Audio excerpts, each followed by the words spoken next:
Salut! Alors, la suite des matchs de cette 24e journée, qui a commencé par la victoire de Toulouse contre Nice. Une équipe de Toulouse qui, franchement, a bien capitalisé sur sa double confrontation contre le Benfica.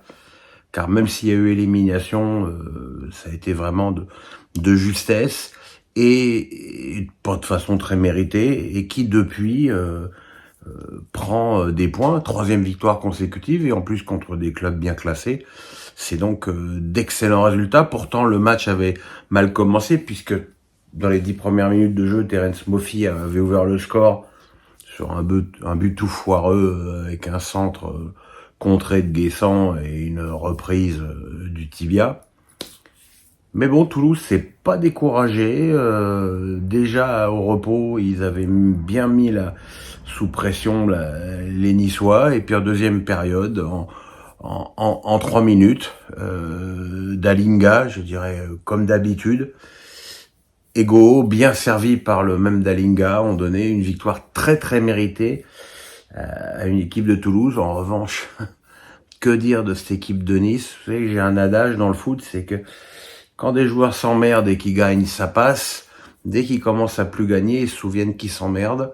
Et j'ai vraiment l'impression que c'est ce que les Niçois commencent à vivre sous l'ère Farioli, où il y a absolument zéro fond de jeu et que tout repose que sur la défense, et quand la défense craque, il n'y a plus rien.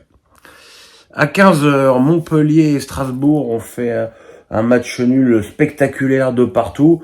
Spectaculaire ne veut pas toujours dire de bonne qualité, parce que c'est un match où il y a eu quand même énormément d'imprécisions techniques.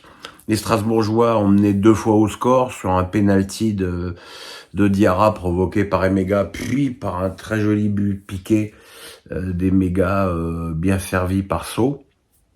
Mais les Montpelliérains sont revenus 2 fois au score, d'abord sur Nordin, belle tête au premier poteau, et encore Nordin d'une belle volée du pied gauche à l'extérieur de la surface. Les Strasbourgeois peuvent s'estimer déçus, puisqu'ils ont mené au score, mais très franchement, sur l'ensemble de la partie, ça me semble être un nul mérité.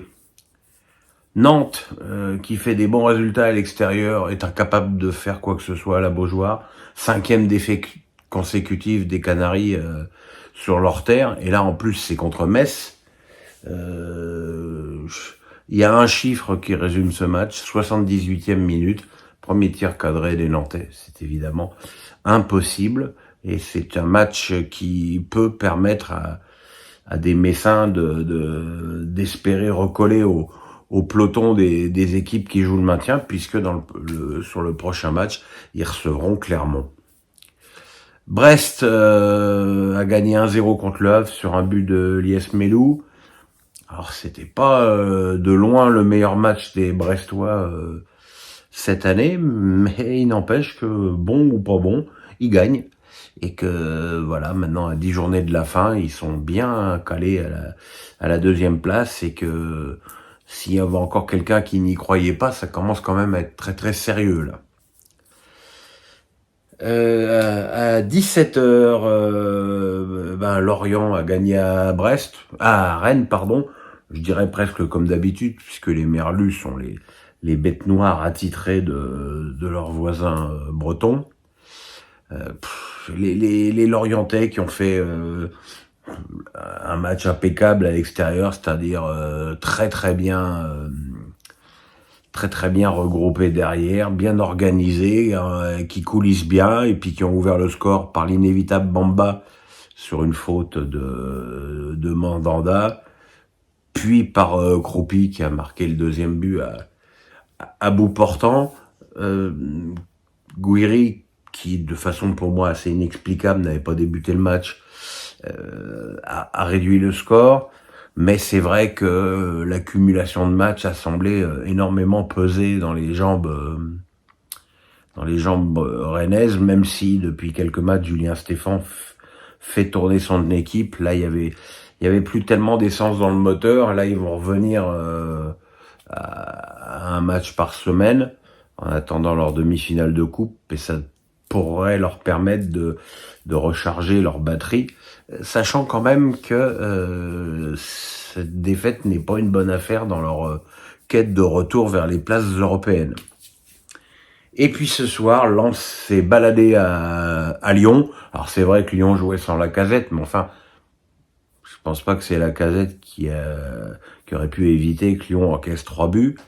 Les Lyonnais qui ont fait un match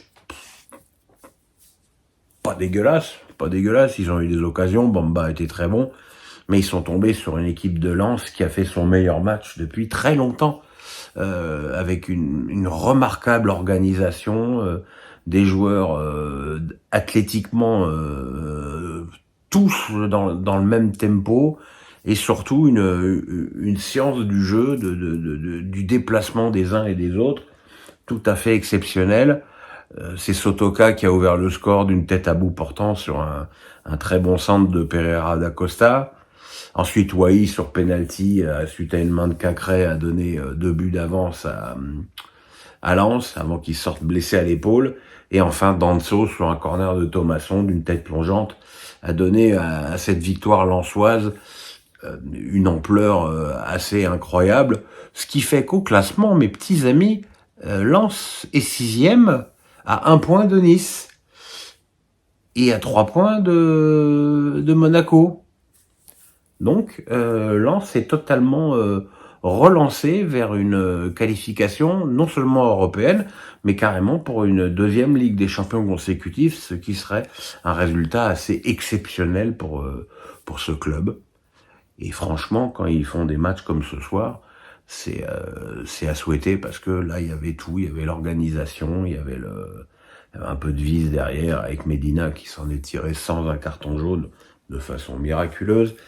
Mais voilà, j'ai passé un très agréable moment à avoir joué cette équipe de Lens. Voilà, demain matin, vous demain après-midi, moi demain matin, face à Pierrot, mardi, Real Sociedad PSG. En revanche, je ne vous promets pas de faire une vidéo sur le match de Marseille, parce que j'aurais subi une intervention chirurgicale au visage ce jeudi. Là, vous voyez, vous ne les voyez peut-être pas à l'écran, mais j'ai un bouton là, et surtout ce bouton-là qui m'a donné bien du souci la semaine dernière, puisqu'il est cancéreux, et il faut les retirer, donc ce sera jeudi. Donc je ne sais pas à la fois si je serai rentré chez moi à temps, puisqu'il faut que je retourne à Paris pour ça, je ne sais pas si je serai rentré à temps pour faire la vidéo, et surtout pas si je serai présentable. Voilà, le pouce, il est là, le pouce, on s'abonne, passez une bonne nuit, bye bye.